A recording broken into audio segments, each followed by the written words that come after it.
This podcast is part of the Sports History Network, your headquarters for the yesteryear of your favorite sport. You can learn more at sportshistorynetwork.com.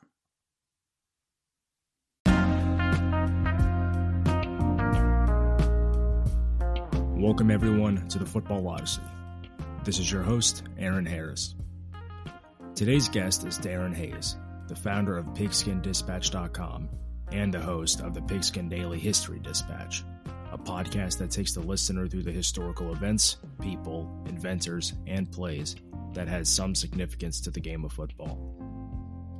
This is part one of a two-part episode with Darin, where we discuss his passion for the game, his experience as an official, and we look back at the pioneer era of football. Reach out to me on Twitter and Instagram, or shoot me an email to let me know what you guys think. I hope you all enjoy our conversation, and with that being said, let's get on to the show.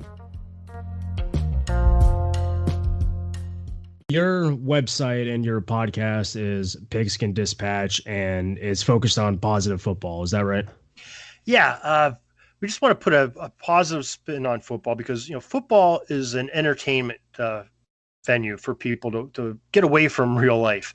And I sat back a couple years ago, being a Steelers fan, I know you are too, but just having the stories of Antonio Brown coming up when he was still with the Steelers, especially that last half a season, it was like making me want to rip my skin off. It was just driving me crazy. It wasn't fun for me. It wasn't a positive experience for football.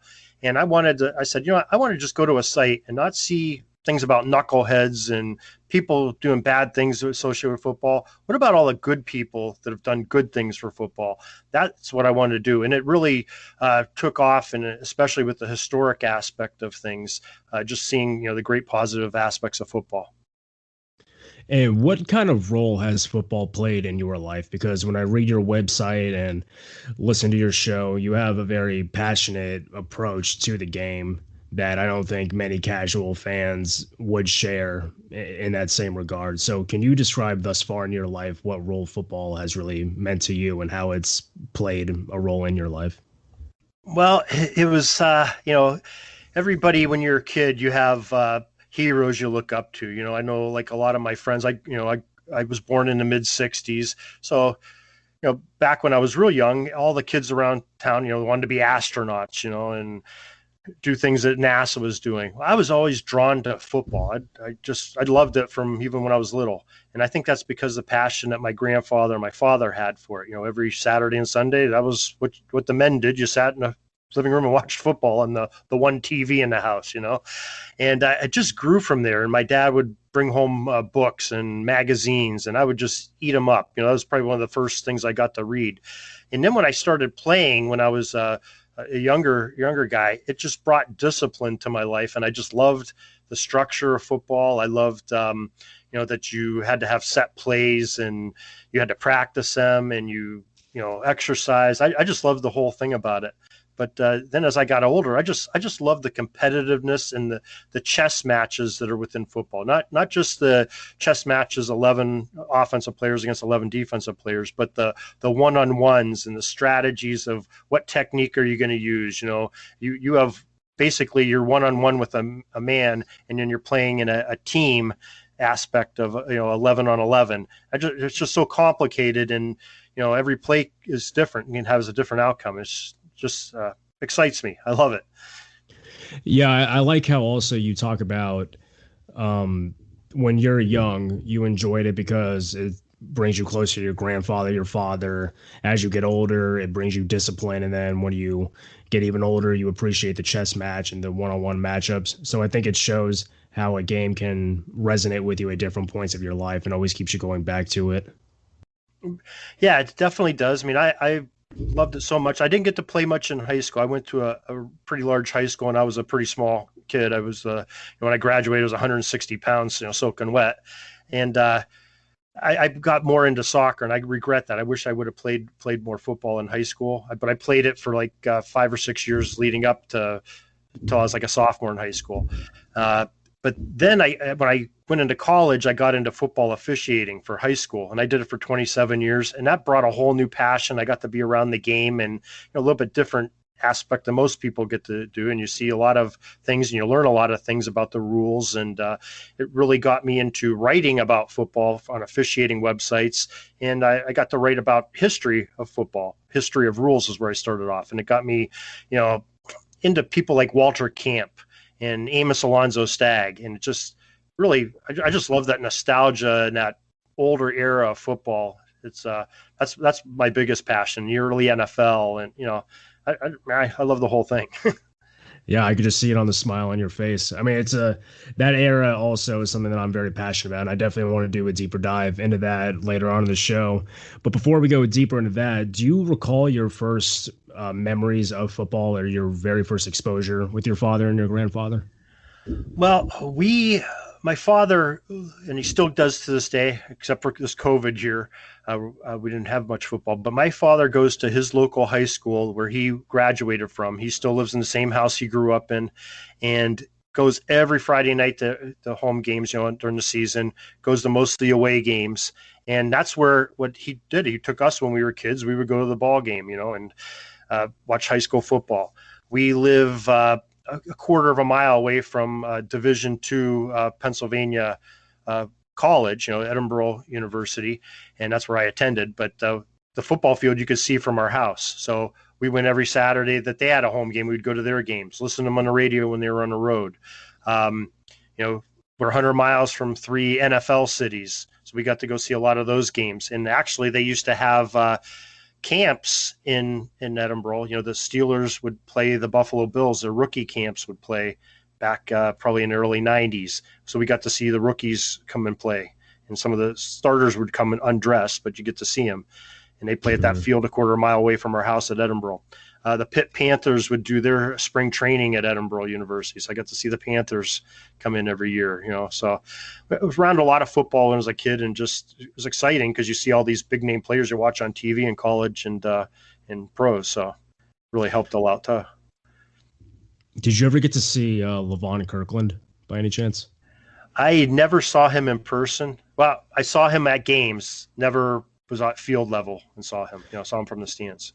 See, I would always love to wonder what it was like to see him up front because, I mean, he was almost 300 pounds playing inside linebacker, and he was really good in coverage too. He was a pretty well-rounded player. So I always wonder if he was as big as he was in person, which I imagine he was, as he was on television. Well, yeah, it's funny you say that. I know we were at a game one time, and we were down probably about 10 levels above the Steelers bench at a game we went at Three Rivers, and Kirkland was playing at that time, and he was standing out on the field, and I think it was Casey Hampton, standing in front of him in the nose tackle position, and Kirkland was almost as big as Casey Hampton visually from 50 yards away, wherever we are in the stands, and the other linemen besides Hampton were smaller than Kirkland. It was unbelievable. He was a big dude that had a lot of mobility, Yeah, well, he had that in Super Bowl 30. He had that sack on Troy Aikman that it was at the point in the game where Pittsburgh was really clawing back in. I think they scored off the onside kick to open up the second half. And then I think after they got the ball back, maybe it was like early in the fourth quarter, but Kirkland had a big play that gave Pittsburgh the chance to come back, and then Neil O'Donnell threw that second interception, I think. Yeah, I think Larry Brown was his leading receiver that game, unfortunately. Yeah, two big receptions, yeah. MVP of the game. Yeah. But I remember Kirkland from that Super Bowl. Wasn't there a play where Emmitt Smith they were like first and goal or inside the 5, and they fed it to Smith like up the A gap, and Kirkland met him in a hole, both in the air. Kirkland met him in the air, and, just like it was a truck hitting a truck, and it just stopped impact. That was a great play too. Yeah. I think that's actually I'm not saying it's one of the best Super Bowls, but I think it is kind of an underrated game because it's interesting to see how Pittsburgh was one of those teams in the 90s where I think they were kind of ahead of their time in terms of the style of offense they were running. They had like a lot of 5 wide sets, Yancey Thigpen, Cordell Stewart, then he would take some snaps at quarterback and at running back. That was like a fun offense to watch, and they were pretty heavy underdogs in that game, and they made it really interesting. It ended up being a 10-point game, but I think the score was a lot closer than indicated. Yeah, those 2 interceptions that Brown had were humongous. That was definitely the turning point in that game. Yeah, no doubt, no doubt. And so you mentioned that you were a high school referee for 27 years. Yes. So what was the driving motive to become a referee? Well, when you're a starving college student and you need money, and one of my friends, a little bit older than me, said, "Hey, if you want to make some money, come here. Hold the chains on Friday nights and Saturdays for the high school game." Because I lived in the same town I grew up in. And I said, "All right." So I'd give you like $25 to stand on the sideline and watch a game, and you have to wear stripes to do it. And then they get you. Somebody talked me into taking a test and doing like little gritters games and things like that, and you work your way up. Just like anything, you start out small and you work your way up. So.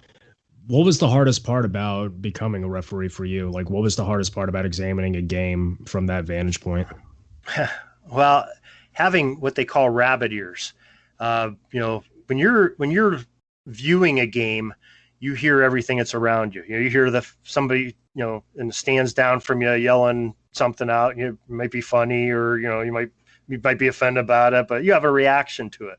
When Right. you're an official, that's one of the hardest things to do, is to not react to what's happening. When you're on the field behind you, what people are saying. Coaches. There's a lot of things that you'd be surprised that are said when you're down on a football field, unless you played or been on the field, and you hear everything down there. But you just got to learn to tune it out. And the other thing is not watching the ball, because we're trained on television to watch where the ball is. Where you're an official, you have players that you're supposed to be focusing on, and that's where your eyesight should be. Even though the ball might be, 5 yards away from you, you might still have responsibility to be watching something else, and that's tough to train yourself. But it comes with a few years of seasoning. Does that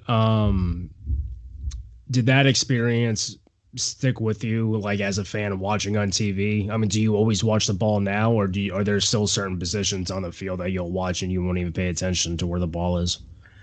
Well, I was fortunate. I started off as a line judge, and a line judge is on the sideline, right on the line of scrimmage, opposite of where the chains are. The head Okay. linesman is the official that operates the chains. He's on the one line of scrimmage. Opposite is the line judge. So I got to see the same view basically we see on television. You're seeing, offense on one side, defense on the other side, and you learn as an official, like a line judge and anybody that's on the defensive side of the ball, you have to almost act like a defender. I don't know if you played football and you were on defense, but you had to see, read your tackles. What are they doing? Are they pass blocking? Or are they run blocking? And Hmm. I find myself still doing that. And I often sometimes look and I'm watching what the officials are doing, because I worked many of those positions. I watch what the pros do and say, oh, that's how they get in position for this. And I haven't officiated in 5 years. And I still find myself doing that sometimes. But there's other times where I'll watch what the linemen are doing. Just because that's fun. I just have to watch for holding and everything. And hey, let's see what this tackle's doing against this, five technique or whatever. What's going on, and it's just kind of fun to watch that. And you appreciate the offenses a little bit more too. Like the college game especially. I love watching the college game when somebody's running a four wide set, or sometimes when they go into you know the older games, T formations and wishbones and things like that. Just Hmm. watching the strategies of it, that's kind of fun to watch too. But Oh, what is it particularly about offense that makes it kind of more, that makes you appreciate it more as a referee as opposed to defense? the offenses, it's just you have a certain set of rules. You have to have, requirements are you have to have seven on the line. The five of those people on the line, at least in high school, and I think college is the same way, have to be numbered 50 through 79. Hmm. But what you can do at those formations, you want to put bigger splits on your linemen to spread the defense out a little bit more, or to try to gain some advantage. You're always trying to gain an advantage, and that's what the defense is doing too, trying to get that advantage over their opponents. And just it's just amazing what some of these coaches come up with, and it's just interesting for me to watch and see how they react, especially in game. If somebody comes out the first years, how many even pro games you see somebody comes out and just on fire on offense. Their first two possessions, they go down and score two touchdowns, and team down 14-0. You're like, oh, this game's over. but then the other team makes an adjustment and almost nullifies the offense the rest of the game.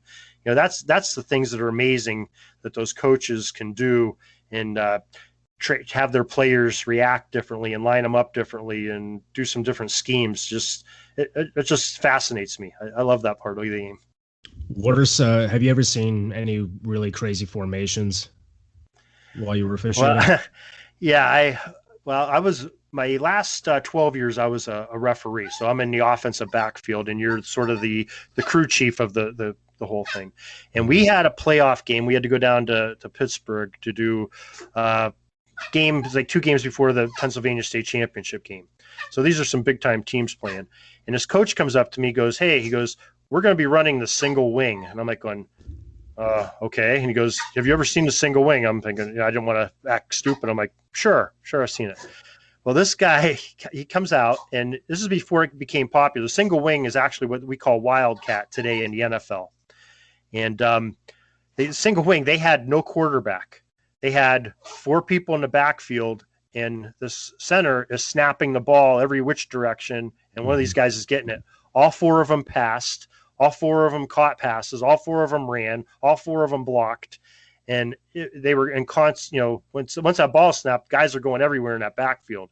And it took some time to adjust. You're used to, 2 backs and a quarterback, and you know pretty much where the backs are going. Pretty much where the quarterback's going. That single wing, it was a crazy, crazy thing. I've never seen anything like it, and it was fun to watch. Though it was really a pleasure to work that game. There was a high school in California in 2008. I can't remember what the name of the high school was, but they had something called the A11 offense, where they tried to make everybody on offense eligible. And the way that they were able to do that is I guess in high school, if you line up more than 7 yards, technically you're in a scrimmage kick formation or something like that. So they would give everybody like a number that made them eligible, and they would have basically 3 guys, interior linemen, quarterback, and a running back, and everybody else would be spread out. And some guys would kind of drop back into the backfield, and other guys would go downfield. And they would just have, 3 different people on one play that would get the ball in the backfield and throw it downfield and everything like that. And yeah, they had some crazy plays, and then it was outlawed eventually. But it's cool to see that kind of ingenuity, especially at the high school level, where I think a lot of it kind of begins. Yeah, what they're taking advantage of, I do remember that. There's in punt formation, the eligibility rules, like I told you, there was 5 players have to be 50 through 79 numbered. On scrimmage kicks in high school, when somebody's more than 7 yards back, the numbering system is off, because some of the smaller high schools, they don't have guys that can go down and cover punts. They might have the big beefy guys can't run down and cover punts, so they have to bring in like number 33 as a tackle. But so the formation, the position at the snap is what position they are. So they're position ineligible. So if you're an interior lineman, you're ineligible to go down for a pass. The only ones that are eligible are people on the line that are on the terminal ends, on the line of scrimmage, closest to each sideline, and the 4 backfield players. So you have 6 out of the 11 that are eligible, and one of those guys is usually throwing a pass, so you really only have 5 eligible. That's what they're trying to take advantage of, that scrimmage kick formation numbering rule.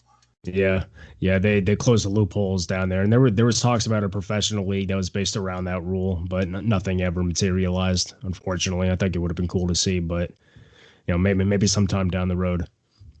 Yeah, now that brings us something interesting. It's sort of a new thing, and I haven't got to watch it yet. But Joe Montana, I guess, has sponsored a league where they have like 7-on-7, and it's like a 7-on-7 drills that you do in practice, but the fans on the internet, all the games are on the internet, they pick the teams. You have like same pool of players every week, but somehow the fans pick the teams, and right before the game, and these guys throw on a different jersey and play each other. And I guess it's really exciting. It's a lot of passing, and Joe Montana is like a major player in it. He promotes it quite a bit. No, I haven't seen that, but it's purely passing. Like you can't run with it at all. I think they do. Like I said, I haven't seen the game. I've just read about it, but I think there must be some running and stuff too. But with 7-on-7, there's not a whole lot of blocking. You have a center, and that's about it, and the rest is eligibles. Well, recently I was watching six-man football. And when you watch like some of the earlier games compared to now, because now it's kind of like, I don't know if you've ever seen a game, but they'll have a center that will snap to the quarterback and then they'll snap it to someone who's behind the quarterback, and that person's going to be the one to throw, and everybody else goes out for a pass.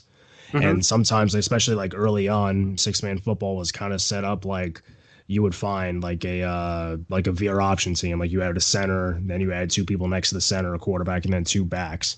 And they kind of ran it like a traditional offense, but now obviously it's mainly just like a pass and scramble league or scrambled game. But yeah, I mean something like that I think is fun. I mean those kind of like gimmicky football leagues. Hmm. I think they definitely have their place. And I think there's a lot of places down in Texas that the school districts are so far away from each other, so they're smaller Yeah, schools. I think they're playing like 8-man football down there in a lot of yeah, places in Texas. yeah. But I I've think never seen one of the games. yeah, I think Leighton Vander Esch actually for the Cowboys came from a 8-man high school. Oh, okay. Okay. Yeah. Hmm. Now you mentioned too that you were also writing for a referee magazine. Not referee magazine. There's a defunct website called officiating.com. And I Uh, also wrote for another defunct website that used to be called Sports Combine.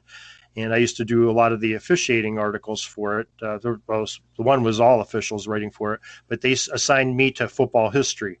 And that's where really my love of football history really took off. Like I said, getting to learn about Walter Camp, because I had to go all the way back to the roots of the game and figure out where different rules came up with. I'd get challenged by my editor every week. Hey, where did the term down come from? Just things like that. And I'd have to go back and research it, and almost all of them would go back to a guy named Walter Camp.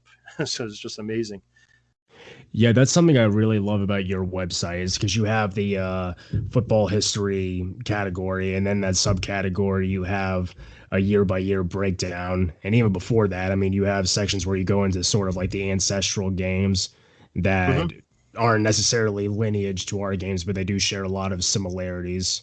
And I think that's interesting to kind of go back that far, going from like Rome to Greece to the days of medieval football, like in the 17th and 18th century. I mean, it just kind of shows that a game like ours, as unique and scientific, I guess, as you could say it is, has some experiments generations before it came about. Yeah, and it's really interesting. Even soccer, because soccer was sort of before rugby.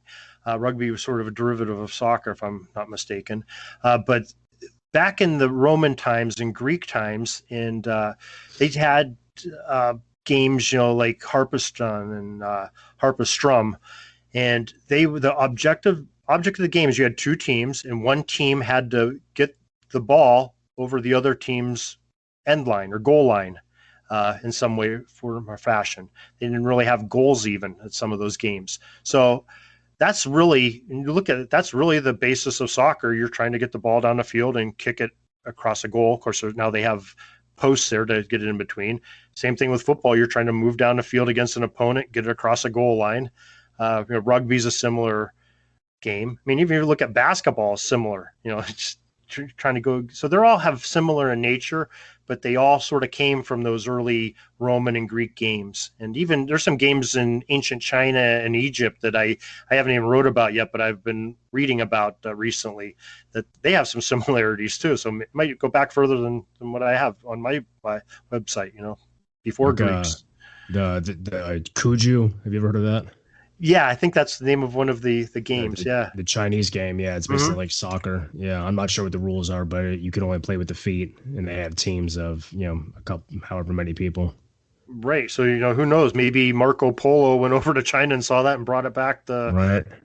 who knows? But it's interesting. It's, worldwide, and it's ancient. So if you could have been there for any of those ancestral games, which one would you have want to have seen in live? Ah, boy, I think some of those Greek games, because the Greeks used it as a military exercise. They were training their soldiers for war and trying to teach them teamwork and working together against a common enemy.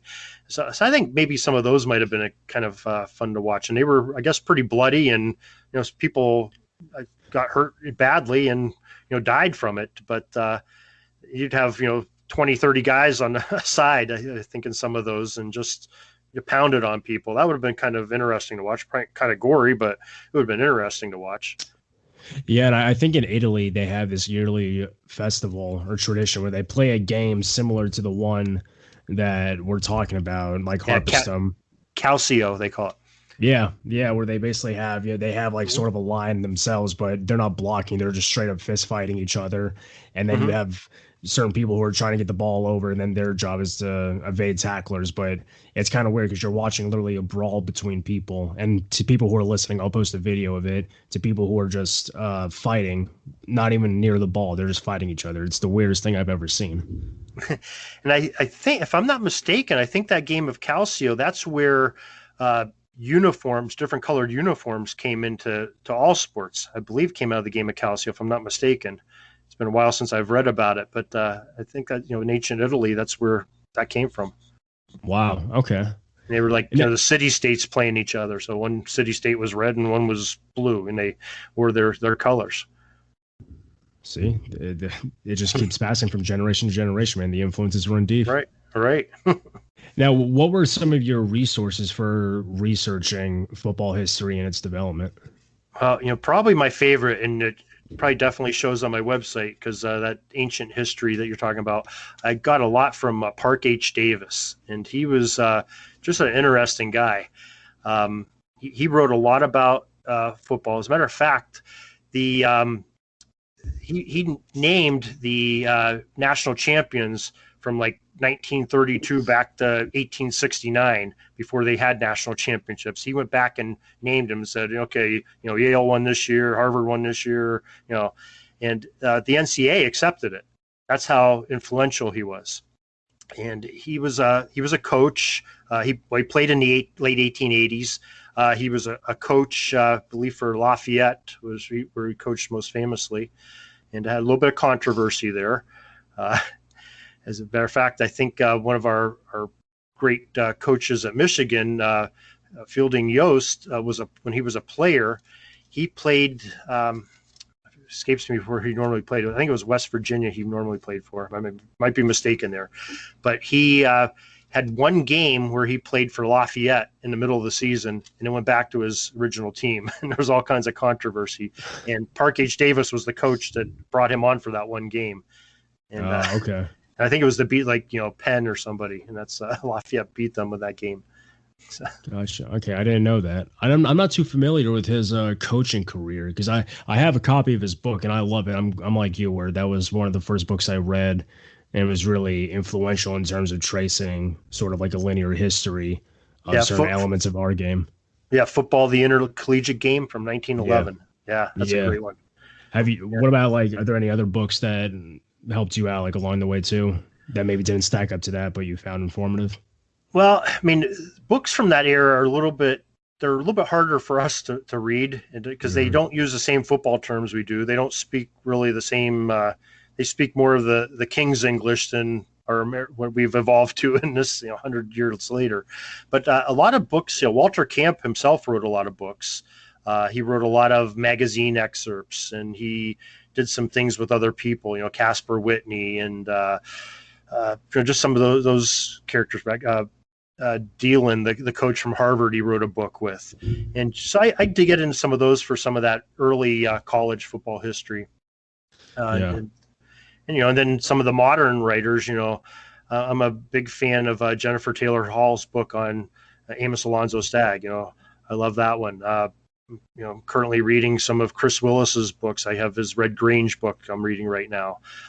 Just fascinating that some of the research they did in the modern age, going back 100 some years to look at these folks. But yeah, I do a lot of reading. Did you ever hear of Allison Danzig? No, I'm not familiar. He was a sports historian, and I think by trade he was a sports journalist too. But he published a book back in 1956 called "The History of American Football," and it goes so detailed into almost every fabric of the game. I mean, he talks about the history of certain formations, and we'll spend 3 or 4 pages just talking about the history of how the T formation, and then how the single wing came about. And Hmm. rules and passing game. Like reading one of his books actually brought up the history of the curl route in football, and basically Huh. like what happened is when Newt Rockne was when he was playing at Notre Dame, he went out for a pass, and back then, it was people just kind of try to get behind the defender and then throw them the ball. Well, he was running and he tripped, and his quarterback, Gus Dorian, I think it was, he threw the ball, but he underthrew it. So Rockne had to get back up and run to the ball, and then they started kind of experimenting with routes and doing these sort of like systematic running patterns instead of just everybody going deep. Hmm. So it's like that's a book that just brings about like so many minute details about the game. It goes into such detailed history, and a lot of the information he got was brought from writing letters to guys like Bob Zuppke and Andy Kerr and a lot of those early pioneers of the game. Because this was 1950, so a lot of those guys were still around and they were older at the time. But just such a great resource and information that if you ever get a chance, I would highly recommend getting that. I know you would enjoy it. I'll have to get that in my collection. Yeah, I mean, I have so many books. My father and my stepmother and my aunt just love to go to garage sales and flea markets. And anytime they see anything with a word football on it, they bring home books. So I have a lot of old books. I have piles of them I haven't even gone through yet. And like I said, I like to read a lot of the newer stuff too. So, I'll have to get my hands on that one. That sounds interesting. Yeah, like the list just keeps growing and growing, right? Yeah, that's for sure. And you've mentioned Camp and Stag. Who do you think are some of the pioneers that we don't talk enough about from that era, that pioneer era? Oh, boy, I mean, I guess the players themselves that played in that era, because you really had to man up to play football back in that stocking cap era. Yeah. Guys were just from what I understand, it wasn't uncommon for people just come up and just punch somebody else in the face in the middle of the game. They had one referee in the middle of the field, one official, and it was the referee, and they didn't have whistles back then. Like Walter Camp, you see pictures of games where he's officiating. He has like a cane in his hand, and I thought, well, maybe he had a little bit of a gimp to him or something. He needed it for walking. No, all officials had that. That's how you got players off the piles. They'd pile up, and you're gonna probably come in and yelling, "Okay, play's over," and start whacking guys with the stick, to get them off there. So even the officiating was brutal, So yeah, it feels like that, like even though it's physical and brutal, and like this very innocuous nature about it. That's just the way it was. Like people were just so aggressive with one another. Right, and but there's guys, even guys like Naismith. He's the founder, created basketball. Well, when he was a player, I've got an article on that, and I've done some studies on that. He's credited with one of the first ones. There's sort of a controversy who was the first one to wear a helmet or head protection in football, and it was college football. And Naismith is one of those three that are credited with maybe being the first one to wear it in games. And he did it just to protect his cauliflower ear because somebody, beat the snot out of him when he was playing center the week before. So his girlfriend and him sort of rigged something up to cover his head. That's funny. Yeah. So. I've seen some photos of they're basically just nose guards, and it has almost like this Hannibal Lecter look to it. It's kind of a frightening image, but that's what they kind of use just to protect their like mouth and their nose that they would just strap on over their ears. It looks like a cup, you're wearing your athletic supporter. Yeah. That's what it looks like. That's right. Yeah. That's a spot on analogy. Yeah, definitely. What about do you know anything about like George Woodruff? I'm not super familiar. I haven't done a lot of research on him, but share some things with me. I think he's a guy that was an innovator that was ahead of his time. Like because you mentioned a lot like how Stagg was the inventor of the onside kick, and he actually had the onside kick from scrimmage. So before you could have it, like because he was famous for pulling his guards off the line of scrimmage and putting them in the backfield. Obviously, that was back before you had laws about how many men had to be on the line of scrimmage. So he would do like an onside kick, and anybody who was behind the kicker could recover it. So that was kind of like the precursor to like the forward pass. And you could still do that in the Canadian game, but yeah, that was kind of interesting how he would tinker with the rules and kind of created like those predecessors to like the pulling plays and stuff like that. It's interesting you say that because I mentioned Coach Deland at Harvard, and him and Camp were sort of friends, but they were, Yale and Harvard. Those two football teams don't mix well. It's like oil and water. They always wanted to get the better, especially in early football. Those were the two major competitors. And there's a story that Deland sort of resurrected the flying wedge on offense, just like you're describing. And he practiced it and got into the game. He was expecting that Yale would jump off sides when they saw all the players back in the, forming up for Harvard, and he would get an advantage over them because the officials would warn, Yale, and, he'd be able to come out in the next play and just take advantage of them. Well, Camp became aware of this kind of in an odd way. There was the guy that donated the practice field to the Harvard team was visiting from California. He used to live there, donated his field, moved to California, but he's back visiting, watched Harvard practice, goes back to California. He's talking with some guy at a restaurant or something, or a cafe, and talking about this formation that Harvard's preparing to play Yale against. And next table over, there's a Yale grad there. Sends a telegram, or somehow he got the information back to Camp. Camp knew about it, prepared Yale for it, and these guys didn't jump off sides, and it just drove Deland crazy, and Yale ends up winning that game. He finds out a couple weeks later they go on it's like a track meet or something, and Camp's there, and Camp confesses that's how he found out, one of the Harvard players. So that's funny. Yeah, some crazy stuff you hear in some of these stories. What are the chances? All right. Yeah. And they, what was it, Pudge Heffelfinger? Oh, yeah. First pro player. Yeah. He was kind of like the bull that was supposed to like dive in to the apex of that formation and just split everybody up in the wedge. Yeah. It's interesting how like this is an era where everything kind of can like come together. Like you have one of the first guys in Pudge who was there breaking up, one of the early formations in football, and then he would go on to become the first professional player. Right. Yeah, he was a popular guy. I mean, I think all the amateur teams wanted him to come play for him, and what was it? The Allegheny Athletic Club down around Pittsburgh hired him.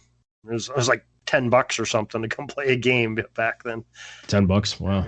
Yeah, it was something small like that. I forget the exact number. It might have been $50, but it wasn't anything today's numbers and dollars. Yeah. It wouldn't. Yeah. Won't even get you a ticket nowadays. Right.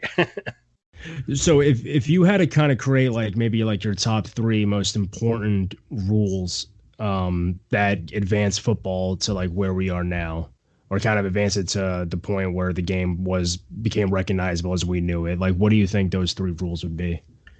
Well, the first one, 1880, Walter Camp, creating the line of scrimmage, creating scrimmage, from scrum and rugby.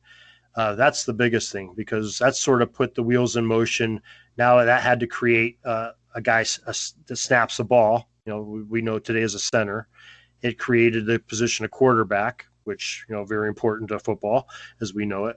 So just that one action that he did, had those same similar offshoots right at the same time. So that's probably number one. I think right around that same time, he created the down system. And at first they started off, it was 3 downs to go 10 yards, which I believe the Canadian game still plays that way. So I think that's another big one. And then probably 1906 with college football, making the forward pass legal after, Teddy Roosevelt chewing them out a little bit. I think that's the third biggest thing. Now, if you could take any of like the pre-forward pass era rules and implement them in today's game, what would you like to see? The pre-forward pass. Oh boy, I don't know. I don't think it was as interesting of a game as it is now. Really? I think the forward pass adds a lot of different elements that. Well, you can keep the forward pass, but you can add in one of the rules that they had. Yeah. Definitely not going to go. Okay. Yeah, definitely not going to play like it was pre 1906. Oh boy. I guess maybe the wider fields that they had. They had fields of all kinds of dimensions till they went to the 53-yard wide field. They were sometimes 100 yards wide and 120 yards long. There's all kinds of crazy things, but maybe a wider field would be interesting. Yeah. Again, the Canadians are still holding on to that longer field. Yeah, right. Where they have 110 between goal lines, right? Yeah. And that's a game that I never really got into heavily. It feels like something that's good to watch in the off season, but people always say, "Oh, it has so much more passing." Yeah, but it also has a lot more punting. And it's 2 men in motion, and I think I'm going to try to follow that a little bit more because I've got some people that I've been talking to the last year or so through this whole COVID thing. They've got me a little bit more interested. And I'm only an hour and a half away from Hamilton, and Are you really? So it's not that far to go, and maybe if they open up the borders and we go across the border, maybe I'll try to go up there and catch a game in person just to see it, because everybody that's in the CFL, they're very passionate fans, especially with only a handful of teams. Yeah, crazy. And it's go ahead. And they might mix it up with the XFL, I hear too. The Rock is talking to them. What's the arrangement with that? I haven't read too deeply into it. I haven't either, but from what I understand is they want to try to work out almost like a AFL NFL type thing where they both play their own teams and maybe have a common championship is one scenario I've seen described, but I don't know a whole lot about it, but I know they are in some deep talks. Yeah, that'll be interesting to see, to say the least. Right. Yeah, definitely. And it's funny too, because it's like when you look at Canada and, the Harvard McGill game, that kind of was kind of the game that, because obviously you have the Princeton Rutgers game, which was, I guess, Ball-own, I make it think that's how you pronounce it. Was kind of like it was kind of the game that doesn't really bear a lot of resemblance, but the Harvard McGill game was kind of like when the roots for what football would become were kind of laid. Yeah, I agree with you. I don't like when people say that 1869 Princeton Rutgers is the first football game, American football game. I don't think it is. Maybe it's the first American soccer game, but I don't think it's the first American football game. The Harvard McGill that weekend, one day they played more of a soccer style. The next day they played, McGill favored the rugby game, and that's sort of where everything started to mesh. Yeah, Harvard had like their the Boston game, I guess they called it, like the Oneida Football Club that they played. Yeah, right. Yeah, definitely. But yeah, I'm glad they decided to do the pickup game. Yeah, that would have been fun. Now, when we go to like the modern era, like kind of post 1958 World Championship game, like when we get into like the television and sort of like the booming business of football, what is your favorite era to examine? Probably the one I grew up in, the 1970s. I just love that era of football, but that's the guys that I cut my teeth watching. So and on all the teams, plus our Steelers were pretty good then too. So it was exciting for me to watch, and I really got into it. And looking at the box scores every single day, studying every single game, every Monday morning, and find out what's going on. And you just had some colorful announcers, some great announcers, the Howard Cosell's and Keith Jackson's. He didn't do too many NFL games at that point, but I just love that whole era of football, the college and the pro game from the 70s. I think it's great. Do you like Kurt Gowdy? Oh yeah. I love Gowdy, Enberg. I love all those old announcers.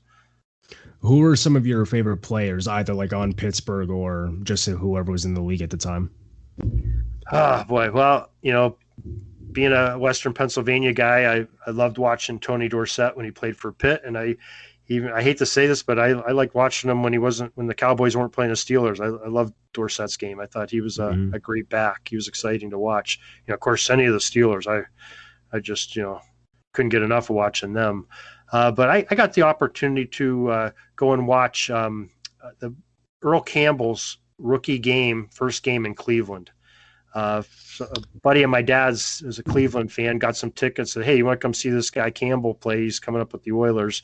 And seeing that guy, we're sitting up in I don't know if you've ever been to Cleveland Municipal Stadium, the old stadium. This thing is, was like the Roman Colosseum. Had these giant pillars up on the 6th level, and you're watching the game, and you can't see like 10 yards of field because you got this giant cement column in your way, and it's like climbing a ladder to get in. Cement steps are like a ladder. You're going straight up in the air.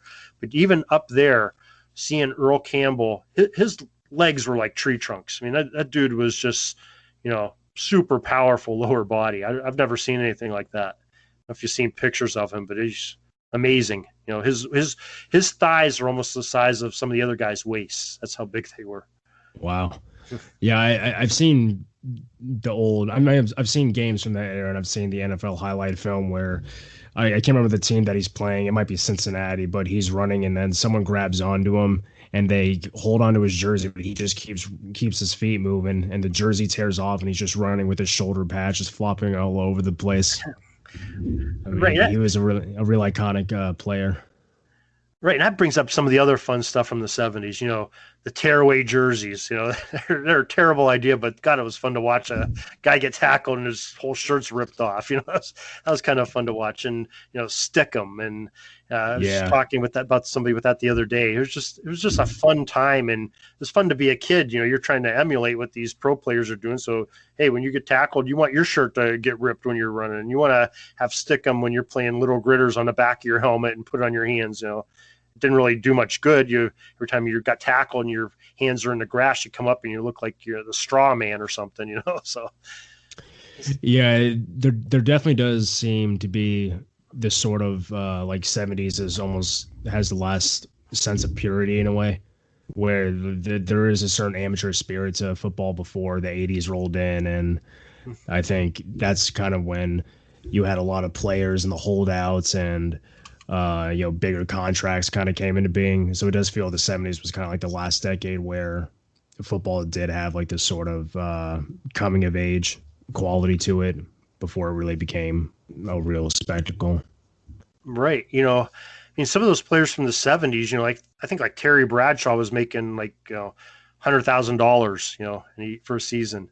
I mean, some of these guys, I think it was Lambert or Jack Ham, they were working a job in the off season. They weren't the salaries that they are today, and they weren't training all year long like they are in today's era. So, yeah, it's sort of a lost era of they were more like you and I. They're just a working guy just trying to go get a paycheck instead of being a millionaire that's playing football on Sundays. Well, I think that's what made the game so relatable for a lot of people too. I mean, I was reading. Did you ever read the book Three Bricks Shy of a Load? No, but I've heard of that one.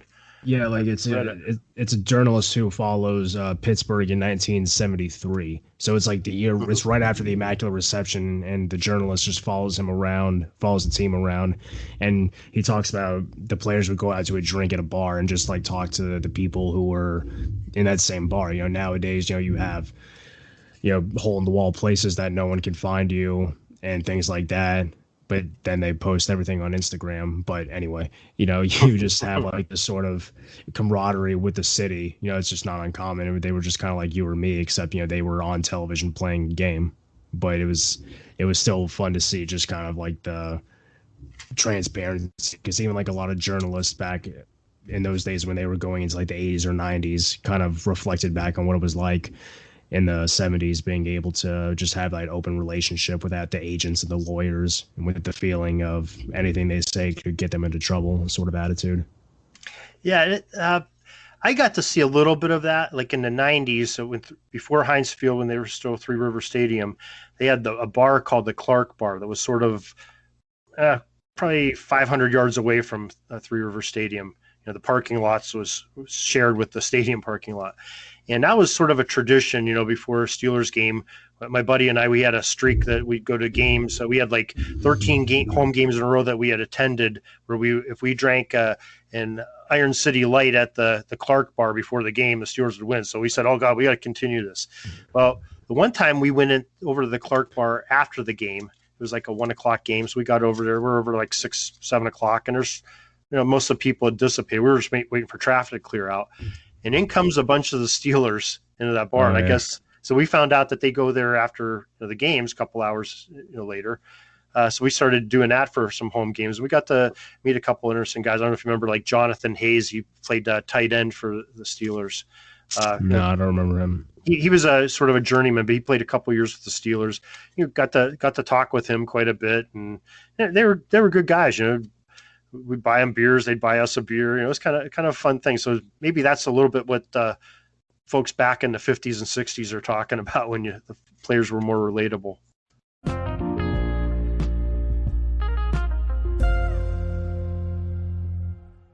All right, everybody, that's a good place to end this week's episode because later this week, Darin rejoins me on the show for a game of Steelers trivia. It's going to be a fun episode for fans of the Steelers and football history, and if you aren't a fan of either, then still feel free to drop by because maybe you'll learn something new, or maybe when you're out playing trivia, you'll hear a question that was on the episode and you'll already have the answer. But until then, take care, everyone.